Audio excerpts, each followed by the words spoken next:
გააუბრალოონ ეს საკითხი. თუმცა სინამდვილეში საქმე სულაც არ არის სახუმაროდ და სერიოზულ საკითხთან გვაქვს ჩვენ საქმე. ვერავინ ვერ წარმოიდგენდა 5-10 წლის წინ რომ დიდი ბრიტანეთის პრემიერ-მინისტრს მოუწევდა იმის თქმა და მტკიცება, რომ ქალი-ქალია, კაცი-კაცია. რაც არ უნდა სასაცილო ჟღერდეს, დღეს დიდ ბრიტანეთში არის ასეთი მდგომარეობა, რომ პრემიერ-მინისტრს უწევს ამაზე საუბარი. და ეს ყველაფერი ჩვენი გამოცდილებას გვაჩვენებს, რომ მე ნელ-ნელა, რა თქმა უნდა, სხვადასხვა დაფინანსებებით თუ მანქანებით გადმოედინება ხოლმე საქართველოში. ამიტომ მნიშვნელოვანი არის, რომ აქედანვე იყოს ცხადი რა არის ქართული საზოგადოების პოზიცია. ამიტომაც ჩვენ აბსოლუტური ღია დისკუსია შევთავაზეთ ყველას, იქნება ეს ოპოზიცია თუ თუნდაც NGO სექტორი, რომ ჩაერთონ ამ საკითხში, დააფიქსონ საკუთარი პოზიცია, საკუთარი მოსაზრებები ამასთან დაკავშირებით და ვხედავთ, რომ ისინი იმალებიან და ემალებიან საზოგადოებას ამაზე სასაუბროთ და ამ ყველაფერს ხედავს საზოგადოება. გავლენ ისინი შემდეგ წინასაარჩევნოთ სოფლებსა და ქალაქებში და ამ სიჩუმის გამო მიიღებენ პასუხს, ვინაიდან სიჩუმე ამ საკითხზე ნიშნავს მხარდაჭერას პროპაგანდის. რაც შეეხება NGO სექტორს, აქ გასაკვირი ბევრი არაფერი არ არის. მე მახსოვს ჯერ კიდე კონსტიტუციური რეფორმის დროს 2017 წელს, როდესაც ქორწინების დეფინიცია განისაზღვრა როგორც კავშირი ქალსა და მამაკაცს შორის, მაშინ არასამთავრობო ორგანიზაციების საჯარო ერთობლივი განცხადებაც კი იყო ამასთან დაკავშირებით, რომ ისინი ეწინააღმდეგებოდნენ, რომ ქორწინების დეფინიცია ყოფილიყო როგორც ორ სხვადასხვა სქესს შორის კავშირი და სწორედ იმ არგუმენტაციით, რომ უნდა იყოს დაშვებული მათ შორის შესაძლებლობა ერთნაირ სქესიანთა ქორწინების. ასე რომ ასეთი პოზიციები დღეს ვხედავთ, რომ NGO სექტორი ჩუმად არის, თუმცა ისინი არ იყვნენ სხვა დროს ჩუმად და ამ საკითხზე გარკვეული პოზიციები დაფიქსირებული აქვს. კიდევ ერთხელ, ეს არის სერიოზული თემა, რომელიც მსოფლიოს სხვადასხვა ქვეყანას უდგას და საქმე იმაში არის, რომ ჩვენ არ უნდა ჩავდგეთ იმ მდგომარეობაში, სადაც სხვა ქვეყნები უკვე აღმოჩნდნენ, როდესაც ამ მანკიერი წრიდან გამოსვლა უჭირთ უკვე და პრემიერ-მინისტრების დონეზე უწევთ შემდეგ რაც განცხადებების კეთება. ჩვენ აქამდე არ უნდა შევიდეთ, იმიტომ რომ შემდეგ რთული არის, რა თქმა უნდა, ამ მანკიერი წრის გარღვევა. ამიტომ კიდევ ერთხელ დრო არის, ღია არის სივრცე იმისთვის, რომ ვიმსჯელოთ, როგორ მოხდეს იმისი ჩამოყალიბება, რომ ერთის მხრივ სულად უზრუნველყოფილი იყოს ადამიანის უფლებები, მეორეს მხრივ უზრუნველყოფილი იყოს ასევე საზოგადოების უფლებები იმ მხრივ, რომ მანკიერი პროპაგანდისგან იყოს დაცული. შეიძლება ამ დაკავშირებით უნდა გკითხოს, რომ შეიძლება ბუნდესტაგში უმასპინძლეს მას ეს ადამიანი არის ძიმე დანაშაულებებში ბრალდებული ჩვენ ქვეყანაში, როგორი იქნება ჩვენი პოზიცია ამ შემთხვევაში. ხო, იმედ გამაცრუებელი არის ზოგადად, როდესაც კრიმინალებს ამა თუ იმ დაწესებულების, ევროპულ დაწესებულების კორიდორებში იღებენ ხოლმე. ჩვენ ნახეთ ცოტა ხნის წინაც ზურაბადეიშვილი იმყოფებოდა სტრასბურგში თუ ბრიუსელში ქონდა შეხვედრები, რამდენიმე თვის წინ იყო ეს ისტორია და ესეც რა თქმა უნდა ძალიან გულდასაწყვეტია. როდესაც ხედავთ ადამიანს, რომელიც მსჯავრდებული არის უკვე რამდენიმე დანაშაულში 4 საქმეზე არის მსჯავრდებული, 3 საქმეზე მიდის პროცესი მის წინააღმდეგ, მათ შორის ადამიანი მსჯავრდებული არის იმისთვის, რომ ოპოზიციონერი კობა დავითაშვილი, გახსოვთ ეს ფაქტი, აცემინა, სიკვდილამდე მიიყვანა და სასწაულებრივად გადაურჩა მაშინ ის სიკვდილს, თუმცა ამ ცემის გამო მას ჯანმრთელობა იმდენად შეერყა, რომ შემდეგ ამან თავისი გართულებები გამოიწვია და ამიტომ როდესაც ასეთ ადამიანს იღებენ სხვადასხვა დაწესებულება, განსაკუთრებით როდესაც საქმე ეხება გერმანიის პარლამენტს და იქ სტუმრების ლოჟაში არის უკრაინის გენერალურ პროკურორთან ერთად, ეს რა თქმა უნდა იმედგამაცრუებელი ერთის მხრივ და ზუსტად ასეთი ფაქტები ხელს უწყობს ანტიევროპული განწყობების გაღვივებას ქართულ საზოგადოებაში. როდესაც ქართველი ადამიანი თბილისში იქნება ეს თუ სხვა ქალაქებში და სოფლებში ხედავს ამას, რომ ადამიანი, რომელმაც ჩვენ ქვეყანაში შექმნა წამების სისტემა ციხეებში, ადამიანი, რომელმაც შექმნა ბიზნესის რეკეტის სისტემა ჩვენს ქვეყანაში, ადამიანი, რომელიც არის სიმბოლო ძალადობისა, არის გერმანიის პარლამენტში მიღებული სტუმარი, ეს რა თქმა უნდა არის ძალიან სამწუხარო და მე იმედი მაქვს, რომ ამაზე განმარტებები იქნება, ეს არ ვიცი მე ტურისტული მიზნებით იმყოფებოდა თუ ოფიციალური შეხვედრები ქონდა, ამაზე იმედია განმარტებებს მოვისმენთ, რატომ ხდება ეს ყველაფერი. Რა თქმა უნდა, ეს კიდევ ერთხელ არის ევროპული განწყობების ხელშემწყობი ქმედებები ერთის მხრივ და მეორეს მხრივ აჩვენებს სამწუხაროდ, რომ არ არის სერიოზული დამოკიდებულება ქართველი ხალხის და მისი წუხილების მიმართ.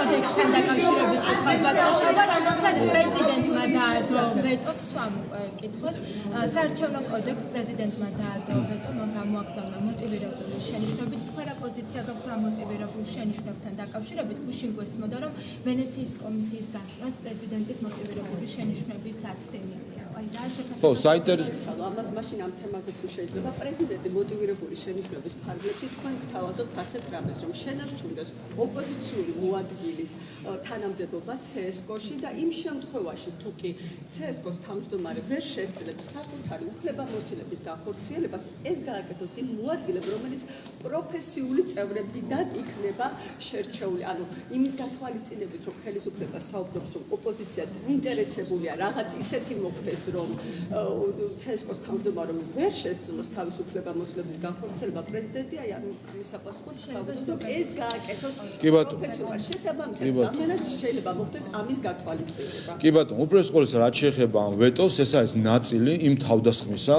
რომელიც ხორციელდება არა უბრალოდ CSKO-ს თავმჯდომარეზე ან CSKO-ზე ეს არის თავდასხმა საპარლამენტო არჩევნებს ეს არის მომზადება ნიადაგისა იმისთვის რომ ტრადიციულად ნაციონალურ მოძრაობამ და მისმა კლონებმა არ აღიარონ არჩევნები. ყველა შეგახსენებთ, რომ ნაციონალურ მოძრაობას არ უღიარებია არც ერთი საპარლამენტო არჩევნები. 2012 წელს არ აღიარეს დამარცხება და შემდეგ ამერიკელი სენატორებმა დაარწმუნეს მიხეილ სააკაშვილი ეღიარებინა დამარცხება.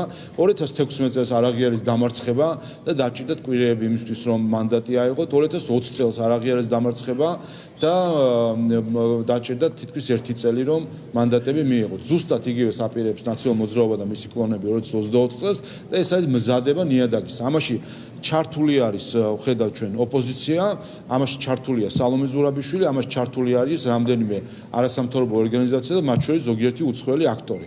ეს არის პირდაპირი თავდასხმა და ჩარევა საარჩევნო პროცესში. ეს ერთი. მეორე, რაც შეეხება შენიშვნებს, საინტერესოა ისიც, რომ სალომე ზურაბიშვილის შენიშვნებში ისიც მისი წინადადებას ის არის, რომ რაღაც ნაწილი არ იქნას გაზიარებული რეკომენდაციებისა, აქედან დასკვნა რომ თურმე ეს რეკომენდაციები არ ყოფილა ისეთი რამე, რომელსაც არ შეიძლება რომ გადაუხვიო და არ არის დოგმა, ხომ? ესეც ამასაც ხო გვიმტკიცებდა ბანამდე, მათ შორის ქალბატონი სალომე, რომ სიტყვასიტყვით უნდა გავყვეთ ყველაფერს, რასაც გვეტყვის ესა თუ ის ექსპერტი. ამითაც დასტურდება. და მესამე, რაც შეეხება თავად შინაარს, ჩვენ არაფრის ჩვენი პოზიცია უკვე დიდი ხანია ცხადი არის ამ საკითხთან დაკავშირებით. საქართველოს 19 აპრილის შეთანხმების გამო ჩვენ მოგვიწია ცუდი სისტემის დანერგვა, რომელიც გულისხმობდა კოალიციური უმრავლესობას და გულისხმობდა უპრეცედენტო შემთხვევას, რომ ოპოზიცია უნდა იყოს თურმე CSKO-ს ხელმძღვანელობაში, რაც არის აბსოლუტური აბსურდი და ამ აბსურდზე სამწუხაროდ ზოგიერთი უცხოელი ექსპერტი თუ აქტორი გვიმტკიცებს, რომ ესეთი აბსურდი, რომელშიც ჩვენ 2 წელი უკვე ცხოვრობთ და არ მუშაობს, ყველამ დაინახა, რომ არ მუშაობს, ამ აბსურდით გავაგრძელოთ ცალკე კიდევ ცხოვრება. ამიტომ კიდევ ერთხელ ყველა ვინც გვირჩევს ახლა, რომ დავტოვოთ ძველი რედაქცია. არ შევცვალოთ კოალიციური უმრავლესობა, არ გავაუქმოთ ოპოზიციური მოადგილის მხრიდან თავმჯდომარის მოვალეობის შესრულების შესაძლებლობა, ყველა ეს ადამიანი მნიშვნელობა არ აქვს, ეს არის ქართველი თუ უცხოელი, ყველა სინამდვილეში ყველა ჩვენ გვიბიძგებს იქითკენ, რომ მოხდეს დისკრედიტირება ამ არჩევნების. ამიტომ მე ყველა აქტორს, ქართველს და უცხოელს კიდევ ერთხელ დაჟინებით მოუწოდებ, რომ დაფიქრდნენ ვინაიდან ნებისმიერი ასეთი საუბრები არის მხოლოდ წახალისება რადიკალური ოპოზიციისა, რომ მათ მოუძებნონ საბაბი, რომ კიდევ ერთხელ არ აღიარონ საკუთარი დამარცხება არჩევნებში. აი, აქებას გავაგრძელებ თუ შეიძლება თქვენ ბრძანებით, რომ წახალისება იქნება, ვინც მოგვიწოდებს, რომ ძველი რედაქცია დავტოვოთ რადიკალიზმის და დისკრედიტაციის მცდელობაო არჩევნებისა. ევროსაბჭოს მონიტორინგის კომიტეტი დღეს ხდომაზე განიხილავს თუ როგორ ასრულებს საქართველოს ვალდებულებებს და საქართველოს შესახებ განსახილველი იქნება მხოლოდ ერთი ვალდებულება, როგორ ვასრულებთ ვენეციის კომისიას CESCO-სთან დაკავშირებით ამ რეკომენდაციებს. ეს ფაქტი რაზე მიუთითებს თქვენთვის, რომ ისინი ინტერესებიან უშუალოდ CESCO-სთან დაკავშირებით რა გავითვალისწინებთ ვენეციის კომისიისგან და ველოდებით თუ არა მაგალითად მოწოდებას, რომ ვეტო არ დაძლიოთ. კიდე ერთხელ მაშინ დეტალურად ვთქვა, რაც შეეხება ვენეციის კომისიის დასკვნას და ამ წესს. მე პირადად ვერ ვნახე ვერც ერთი ადამიანი, ვისაც შემიძლია დაველაპარაკო ამ რეგულირების შინაარსზე. სამწუხაროდ შეიქმნა რაღაც მანკიერი წრე, რომელიც შემდეგი სახის არის. ევროკავშირის მედიაციით თავის დროზე 19 აპრილს მოეწერა შეთანხმება, სადაც ეწერა საკითხი კვალიფიციური უმრავლესობისა და ოპოზიციურ მოადგილესა. ახლახან 9 პუნქტზე რო ქონდა მსჯელობა, ოპოზიცია იყო იქაც და მათ კიდევ ერთხელ უთხარი, რომ აი თქვენ ყველა იმყოფებოდით მედიაციის პროცესში შეხვედრებზე. და მეც იცით რომ ვესწრებოდი ამ შეხვედრებს. გაიხსენეთ, რომელი თქვენგანის წინადადება იყო და იდეა, როგორ წარმოიშვა ეს იდეა კვალიფიციური უმრავლესობაზე და ოპოზიციურ მოადგილეზე. ვისი წინადადება იყო თქვენგან, ვინმეს წინადადება იყო? არავის.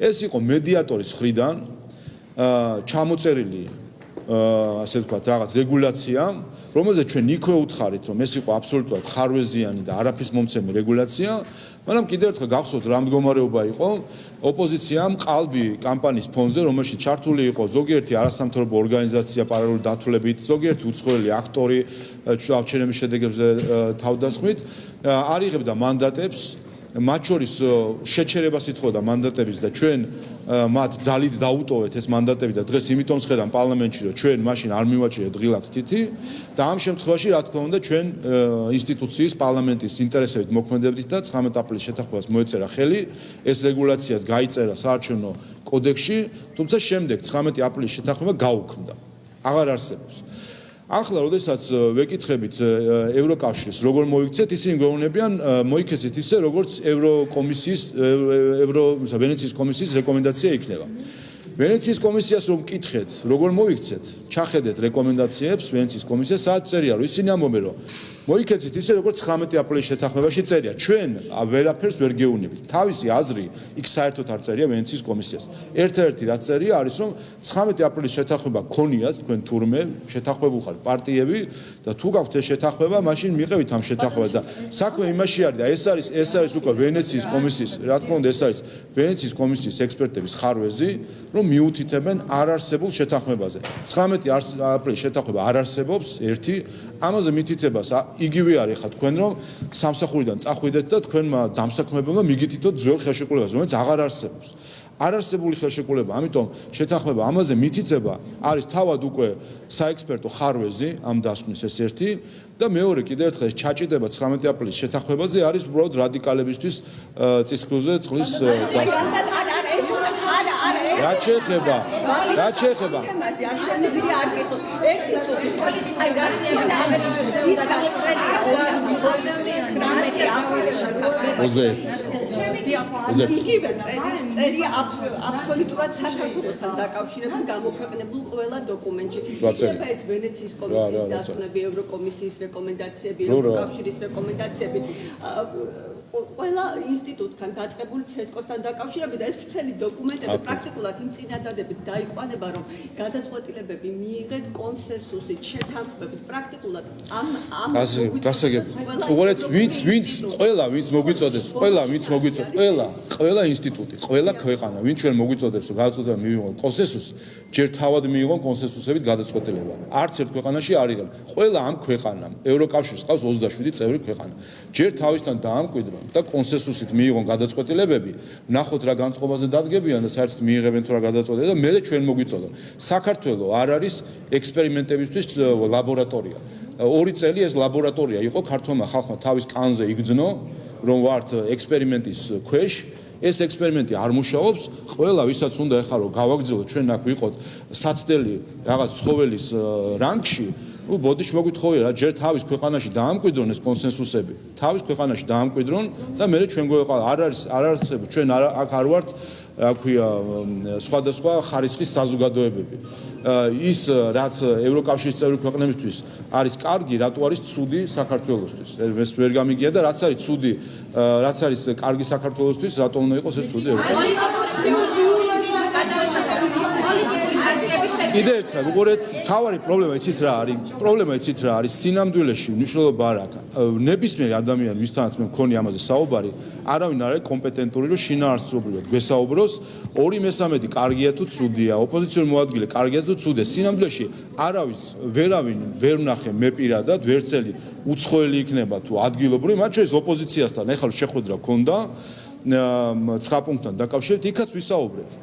ოპოზიციურ მოადგილეზე მაგალითად და ვიქაც ერთი რომ ვკითხე რომ აბა რომელი თქვენი იდეა იყო გაიხსენეთ როგორ წარმოიშვა ეს იდეა ვერ გაიხსენა იმიტომ ფურცელზე დაწერა მედიატორმა და ამიტომ წავიდეთ ვკითხოთ მედიატორს იმას საიდან მოვიდა ეს აზრი და მეორე როცა ვსაუბრობთ რამდენად გონივრული არის რომ პარტიული ადამიანი გაუწევს ცესკოს, ну ყველას ეცინება ოპოზიციის მხრიდან და ეხლა ეს უკვე არასერიოზულობამდე დასული არის, რომ როდესაც ველაპარაკებით შემდეგ ვინმე უცხოელ აქტორებს, ისინი გვეუბნებიან 19 აპრილი ვენეციის კომისია ჩვენ მოვითხოვთ სერიოზულ დამოკიდებულებას ქართული ხალხის მიმართ და არა მითითებებს რაღაც შეთანხმებებზე გვითხრან ვინმე ახსნას ლოგიკურად, რატომ უნდა იყოს ასეთი სისტემა, რომ ოპოზიციური თან როგორი ოპოზიციური ლელოს წარმომადგენელი უნდა ჩაატაროს არჩევნები.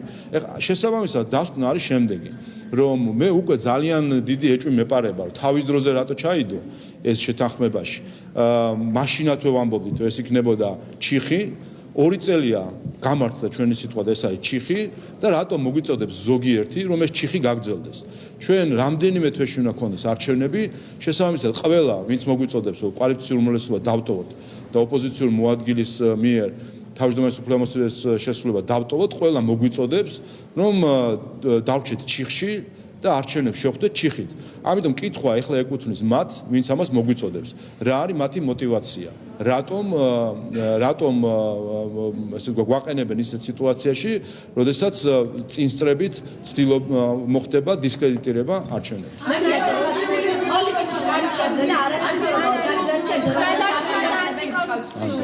დღეს უნდა გაიმართოს სხვა რეკომენდაციის 3 პუნქტთან მიმართებაში სხდომათა დარბაზში კენჭისხრა მართველი გუნდის ინიციატივებია და თქვენი ოპონენტები ამბობენ რომ ვენეციის კომისიის დასკვნებს სრულები არ პასუხობს და საუბრობენ კონკრეტულ ხარებაზე დაკავშირებით რაც შეეხება მე უბრალოდ კითხვა ანტიკორუფციის მეცნიერება ზოგადად უყურს და მე საქმე ინდაცაზე იმიტომ პარტიების გაუქმების შესაძლებლობა რომ ექნება ანტიკორუფციის ყველა NGO სექტორი კონსტიტუციონალისტები ყველა ამბობს რომ ეს ყველაფერი არის ძალიან ცუდი და იმ პრემიერ-მინისტრისგან და რომელიც ამ ყველაფერს ეწინააღმდეგებოდა და ახლობდა რომ სასამართლომ უნდა გაუქმოს არ შეიძლება და ჯერ ზოგადად პირველი რაც შეეხება ანტიკორუფციულ ბიუროს ასევე ორ დანარჩენ საკითხს სპეციალურ საგამოძიებო კომისიას და სპეციალურ საგამოძიებო სამსახურს და პერსონალურ დაცვის სამსახურს ოპოზიცია არაფერს არ ამბობს საერთოდ გუშინ პლენარულ სხდომაზე 4 ადამიანი ეცრებოდა ოპოზიციიდან ამ სამივე საკითხის განხილვას. 4 ადამიანი. დაისვა 2 კითხვა მთლიანად. ასე არაფერი სათქმელი სინამდვილეში ოპოზიციას არ აქვს და ამანაც გამოაჩინა 4 ადამიანი იყო, აქედან მე მგონი 2 იყო ერთი პარტიიდან და თითო სხვა იმიდან. 4 ადამიანი ოპოზიციიდან ესწრებოდა. ესეც აჩვენებს თუ რამდენად აქვს საერთოდ ინტერესი ამ თემის მიმართ, რამდენად სერიოზულად არიან განწყობილი 9 პუნქტთან დაკავშირებით და სინამდვილეში მათი სასაუბრო ერთ-ერთი არის, რომ დადგნენ მიკროფონებთან და ლანძღონ პარლამენტი და საკუთარი ქვეყანა. ამიტომ რაც შეეხება ჩვენს ინიციატივას, ჩვენ ერთის მხრივ რეკომენდაციებიდან გამომდინარე ევროკომისიის და მეორე მხრივ ვენეციის კომისიის დასკვნიდან გამომდინარე ვიმსჯელეთ, იცით რომ ოპოზიციასთან ერთად, არასამთავრობო სექტორთან ერთად ქონდა მსჯელობა, ამის საფუძველზე შეიქმნა პროექტი, რომელშიც ყველაფერი ასახული არის, რომელიც შეესაბამება საქართველოს კონსტიტუციას და ქართული ხალხის ინტერესებს. ამ საკითხთან დაკავშირებით, რაც შეეხება კონკრეტულ საკითხს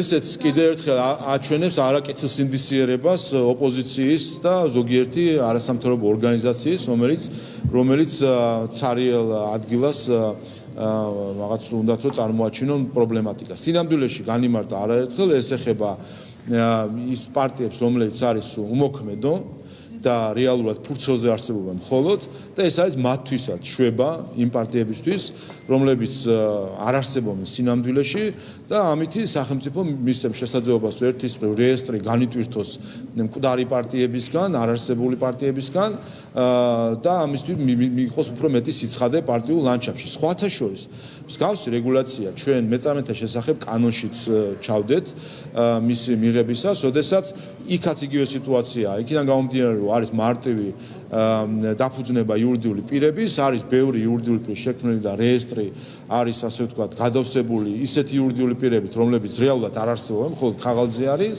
და ჩვენ იქაც გვაქვს რეგულაცია, რომლის მიხედვითაც ხელახალი რეგისტრაციები დაჭირდებათ და ამითი გამოჩნდება სინამდვილეში რეალურად რომელი იურიდიული პირი არსებობს და თუ კი არ გაივლის რეგისტრაციას, შემდეგ მოხდება გაუქმება რეგისტრაცია. ეხლა რაც შეეხება გეტყვით, რაც შეეხება კონსტიტუციურობას ამ საკითხს, იქ საუბარი არის, რომ საქმიანობის შეჩერება არ შეიძლება და ამისთვის საკონსტიტუციო სასამართლოს გაწყვეტილება საჭიროა, აქ არ ეხება საქმე პარტიებს, რომლებიც საქმიანობენ. კიდევ ერთხელ ეხება რეალურად ხაღალზე არსებულ პარტიებს, რომელიც სინამდვილეში არ არსებობენ და ეს არის პირიქით მათ შორის პარტიული ლანდშაფტისთვისაც არის შეიძლება საინტერესო იმ მხრივ, რომ შეიძლება სხვადასხვა სახის ასე ვთქვათ, დიდი რაოდენობა რო არ იქნება პარტიების, ეს მეც სიცხადეს შემოიღებს, შეიძლება ვიღაცისთვის საინტერესო იყოს, რომ რაღაც დასახელება პარტიის გამოთავისუფლდეს და შემდეგ დაფუძნდეს ასეთი დასახელების პარტია.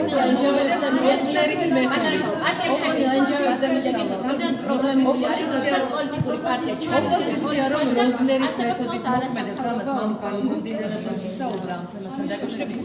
ფასებზე აპელირება და მთავარი თემიდან გადახვევა განცხადებების გაკეთებას.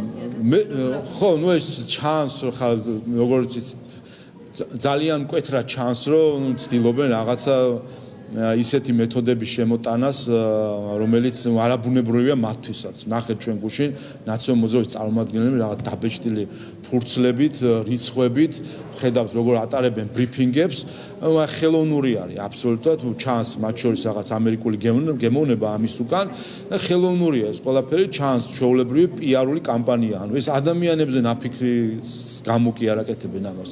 ამას აკეთებენ იმიტომ, რომ პიარ ტექნოლოგმა ურჩია, რომ ამ მეთოდით უფრო მეტად დააბნევთ საზოგადოებას და იმოქმედებთ მათ ემოციებზე. თუმცა თუ კი შევხედავთ შინაარს, მე არც ამ შინაარში შესვლას ურჩევდი ოპოზიციას, თუ უნდათ მათ ამ შინაარში შესვლას, ფასები, როდის იმატებდა ფასები, როგორი იყო ხელფასები მათ დროს, როგორი იყო სიღარიბის დონე მათ დროს, როგორი არის ფასები, ვითომ ადარებენ სამეზობლოს და შევადაროთ ფასები როგორ არის, ამაზე მიიღებენ ყველაფერზე პასუხს. ეს არის აბსოლუტური ცრუ და ტყუილი კამპანია, იმიტომ რომ პოპულისტური, იმისთვის რომ იმოქმედონ ემოციებზე, თუმცა ამავე მოედანზე დამარცხდებიან ისინი, იმიტომ არაფერი არ აქვს სათქმელი, არც ფასებზე, არც ხელფასებზე, არც სოციალურ დახმარებაზე, არც სამედიცინო სერვისებზე, არც უმუშევრობის დონეზე, არც სიღარიბეზე, ყველაფერს ამაზე მათ დროს იყო კატასტროფა, ნაციონალურ მოძრაობის დროს იყო კატასტროფა, საქართველოს იყო მაჩანჩალა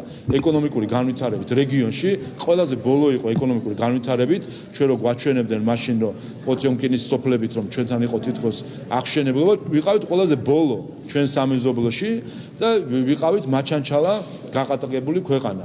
ამ მინდორზე ისინი მარტივად მარცხდებიან, ასე რომ არ ურჩევ კიდევ ერთხელ რომ პედალირება ქონდეთ ამ თემაზე.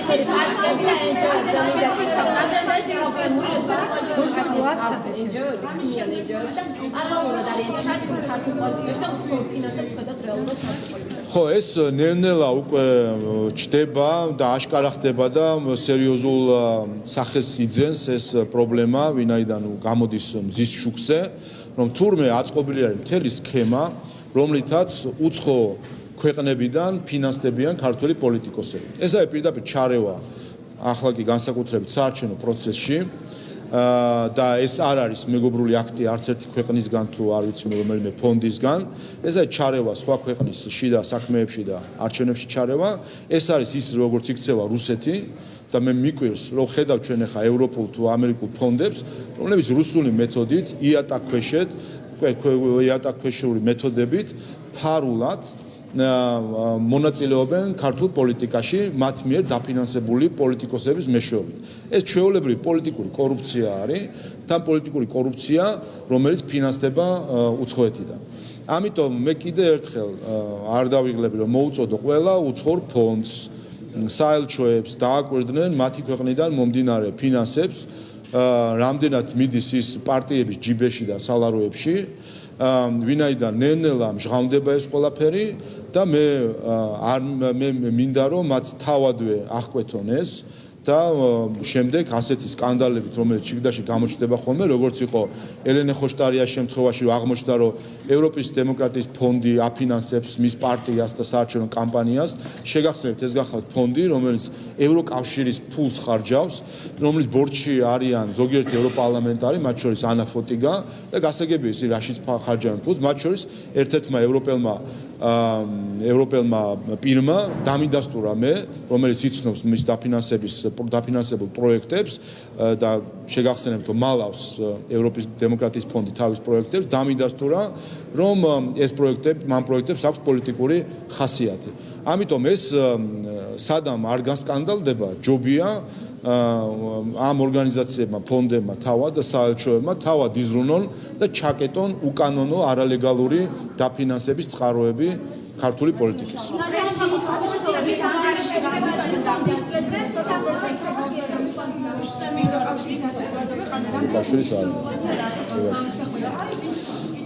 კიდევ ერთხელ მნიშვნელოვანია, რა თქმა უნდა, ისლანდიის პრეზიდენტის ვიზიტი, დღეს მეც მექნება შეხვედრა. ისლანდია როგორც ნატოს წევრი ქვეყანა მნიშვნელოვანია ჩვენთვის ნატოში ინტეგრაციის მხრივ, ზოგადად ჩვენ პარლამენტებს შორისაც გვაქვს მჭიდრო ურთიერთობა და აქედან გამომდინარე, რა თქმა უნდა, მივესალმებით, რომ ეს ურთიერთობები გამოვდეს მნიშვნელოვანი ჩვენი ევროატლანტიკური მისაფეებისთვის.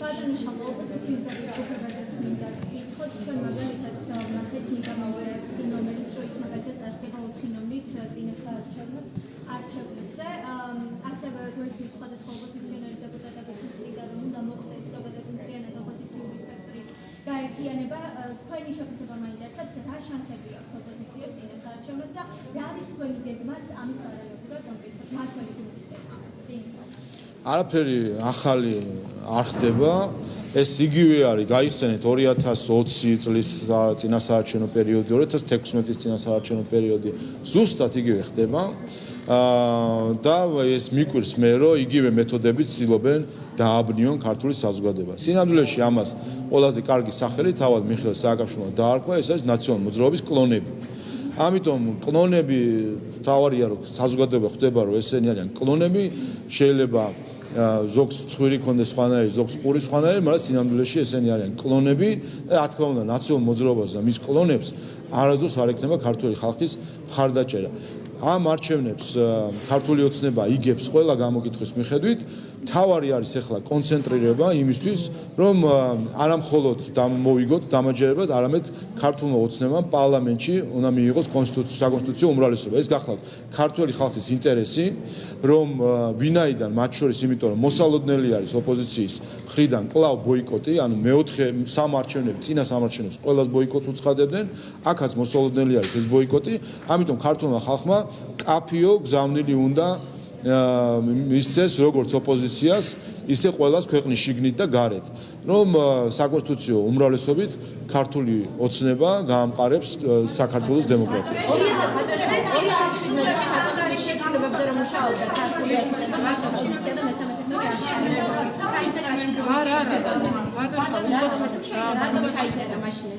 ეს თავისუფლების ანგარიში გამოქვეყნდა, სადაც საუბარი არის, რომ შეშფოთება არის გამოხატული დოკუმენტში იმასთან დაკავშირებით, რომ უკრაინაში რუსეთის სრულმასშტაბიანი ომის დაწყების შემდეგ საქართველოში არ შემოუჩეს არაერთი დამოუკიდებელი რუსი ჟურნალისტი, ასევე შეფასებულია უარყოფითად საზოგადოებრივი მაუწყებლისთვის ქვეყნის მთლიანი შიდა პროდუქტის პროპორციულად რო აღარ გაიზრდება დაფინანსება. ორივე მიმართულებით რო გვიყვას უარენიას გამოშვება დადებითად შეფასებულია და ზოგადად რატომ არ ვიშვებდით ომის დაწყების პარალელურად და განმავლობაში დამოუკიდებელ რუს ჟურნალისტებს ქვეყანაში. ეს არის ჩემი ერთი კითხვა და მეორე კითხვაც გთხოვთ უნდა დაგისვათ. გუში გამოქვეყნდა დოკუმენტი, სადაც საუბარია იმასთან დაკავშირებით, რომ სენატმა იმშელა იმაზე, რომ საქართველოს ბოლო წელიწადში 35%-ით გაზარდა ამერიკიდან მიკროჩიპების შემოტანა, რაც აჩენს სანქციებისთვის გვერდის ავლის სამწეს. ამ ორ კითხვაზე რომ მიპასუხოთ რა. პირველად რაც შეეხება მედიას, არ ვიცი. მე მგონი ნებისმიერი რაღაც კითხვის ნიშნის დასმა საქართველოს მედიის მდგომარეობასთან დაკავშირებით უკვე არასერიოზული არის ჩემი აზრით და ხედავს ყველა თუ რა თავისუფლება არის დღესდღეობით მედიაში. რაც შეეხება არც რუსი ჟურნალისტების შემოშვება არ შემოშვებას უკვე ყოველსა ვიცი რომ არიან რუსი ჟურნალისტები მათ შორის რომელიც საქართველოსთან მაუწყებელია და თქვენ იცით და იცნობთ ასე ჟურნალისტებს. ანუ ისინი აქ არიან. რაც შეეხება ცალკეული მოქალაქეს ვინმე შემოშვება არ შემოშვებას ეს გახლავთ ნაწილი სასაზღვრო პოლიტიკისა რომელიც საქართველოს აქვს უსაფრთხოების მიზნებიდან გამომდინარე იღებს გადაწყვეტილებას ადგილზე მესაზღვრე და სწორედ ეს გადაწყვეტილებები უზრუნველყოფენ რომ საქართველოში არის უსაფრთხო გარემო ტერორიზმთან დაკავშირებით საქართველოს არის პირველ ადგილზე ჩვენი უსაფრთხოების სამსახურების დამსახურები ასე რომ ჟურნალისტებიც რუსი ჟურნალისტებიც არიან საქართველოში ზოგი ბიზნესმენიც არის ზოგი მეწარმე და ზოგი არქიტექტორი ანუ მათი პროფესიის მიხედვით არასხვავებს მესაზღვრე ადამიანს მოქალაქეს რომელიც შემოდის ასხვავებს იმის მიხედვით რამდენად შეესაბამება რაღაც სტანდარტებს ყოველ შემთხვევაში მათ შორის უსაფრთხოების მიზნებიდან გამომდინარე ეს ერთი საკითხი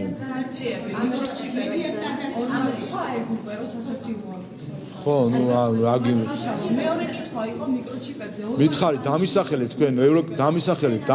თქვენ ევროკავშირის რომელიმე წევრი ქვეყანა, სადაც პარლამენტის თავმჯდომარე კვირაში ერთხელ 1 საათი დგება ჟურნალისტებთან და ატარებს ბრიფინგს და ყველა პასუხს კითხვას სცემს პასუხს. დამისახელეთ ნებისმიერი ევროკავშირის წევრი ქვეყანა, სადაც პრემიერ-მინისტრი კვირაში ერთხელ მაინც და ხანდახან უფრო ხშირად დგება ჟურნალისტებთან და 1 საათი უთმობს თქვენს კითხვებზე პასუხს.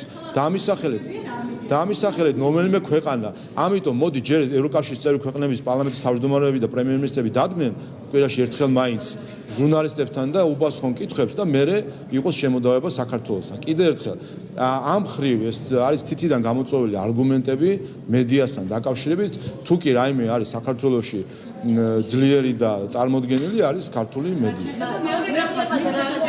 ხო, რაც შეეხება მიკროჩიპ, ანუ კიდევ ერთხელ, ნუ რამდენჯერ ხო და ამერიკამ რო გაყიდა ეს რა იყო? ამერიკამ რო გაყიდა ეს არ ვიცი, ხო არ ვიცი, მოდი ეს შინაარსობრივად არ ვიცი მე რამდენად სწორია ან არასწორი თემა არის, მაგრამ ანუ ამერიკამ გაყიდა, ხო? და რას ყიდიდნენ? ეს ერთი და მეორე ანუ რაღაცა ჩვენც ხო უნდა ვისწავლოთ გაკვეთილები წარსულიდან, ხო?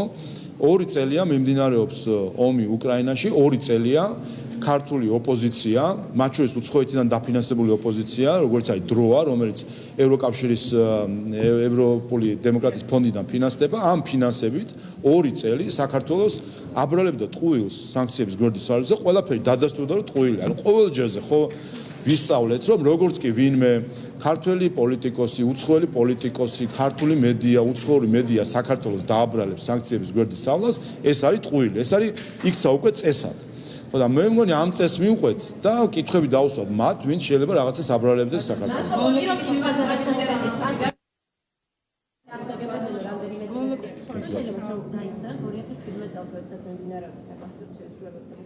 ვინ ეწინა მესამე სექტორი და ვინ ეწინა ამფეთებოდა ოპოზიცია ვინ ეწინა ამფეთებოდა და რამდენი მნიშვნელოვანი იყო მართლაც ეს მაშინ გაკეთება ხალხის დემოკრატია. მე მათ შორის მაშინ გახდი საკონსტიტუციო კომისიის წევრი და ეს დისკუსიები რა თქმა უნდა მახსოვს არასამთავრობო სექტორის და NGO-ების პოზიციას მახსოვს მათ შორის სხვათა შორის მაშინ ხალბატონი ანადოლიძე დღეს ლელოს ლიდერი იყო საიას წარმომადგენელი და მისი მკაფიო პოზიცია იყო ანა ნაცვლიშვილი დიახ საიას ხელმძღვანელი იყო იმ პერიოდში და საკონსტიტუციო კომისიაში წევრიც იყო ის წარმოადგენელი საიას მხრიდან და ის და ისევე როგორც ხვები ეწინააღმდეგებოდნენ რომ ქორწინება ყოფილიყო დეფინირებული და განსაზღვრული როგორც ქალისა და მამაკაცის კავშირი.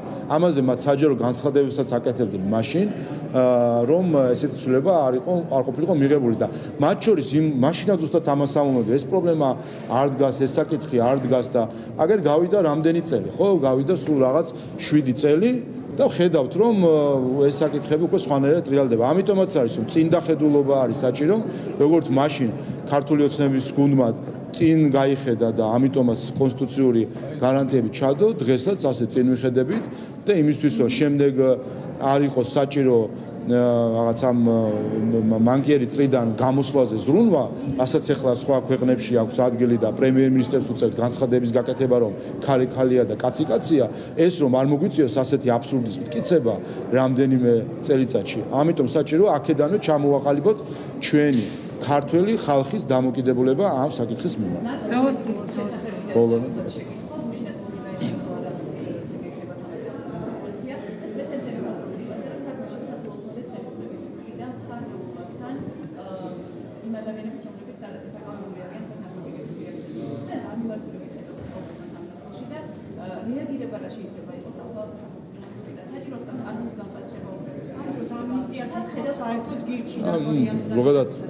ზოგადად ხო ერთი რომ ჩვენ ზოგადად ეს არის პრობლემა მთელი მსოფლიოსთვის რომ ნარკოტიკები აღწევს სხვადასხვა ქვეყანაში და ეს ყველა ქვეყნის გამოწვევა არის საქართველოში იცით რომ ბოლო პერიოდში 270 სხვადასხვა ნარკოლეგალიზატორი და ამ დანაშაულთან დაკავშირებული პირი იქნა დაკავებული ასე რომ აქ მნიშვნელოვანი არის ეფექტიანი ბრძოლა გამოვლენა დანაშაულისა და რა თქმა უნდა მნიშვნელოვანი ასევე პრევენცია იმ მხრივ რომ საზოგადოება ახალგაზრდობა განსაკუთრებით ამ სცენით არ დაავადდეს და სამწუხაროდ ისეთი ინიციატივები რომელიც ზოგიერთ პარტიას აქვს გირს გულისხმობ ამ შემთხვევაში ეს მხოლოდ ესეც არის სწორედ ნაწილი პროპაგანდისა მათ შორის ნარკოტიკების პროპაგანდისა ბრძოლა კანონმდებლობა ვფიქრობ რომ საკმარისად არსებობს სიმკაცის მხრივაც მნიშვნელოვანი არის დროული გამოვლენა და დასჯა დამნაშავეები. არ მოგისმენია ამ ხალხის ამ კანონ პროექტთან დაკავშირებით. უარყოფით.